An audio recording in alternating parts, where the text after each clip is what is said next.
I believe with the players that we have an opportunity if they give. একদিকে বিশ্ব champion এবং Copa জয়ী Argentina, অন্যদিকে Spain euro champion হয়ে 2026 ফাইনালিসিমায় অংশগ্রহণ করতে যাচ্ছে এবং 2026 বিশ্বকাপে দুই দলই হট ফেভারিট হিসেবে অংশগ্রহণ করতে যাচ্ছে।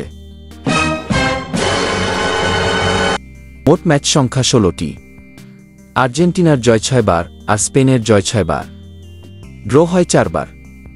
2018 সালের শুরুর দিকে সর্বশেষ মুখোমুখি হয় আর্জেন্টিনা আর স্পেন। সে ম্যাচে 6-1 গোলে বর্তমান বিশ্ব চ্যাম্পিয়ন আর্জেন্টিনাকে হারিয়েছিল বর্তমান Euro champion Spain.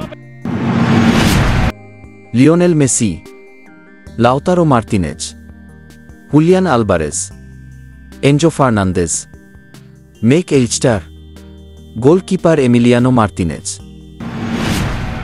Lamine Yamal, ফেদেরি, Gavi, Nico William, Dani Olmo, goalkeeper Unai Simon.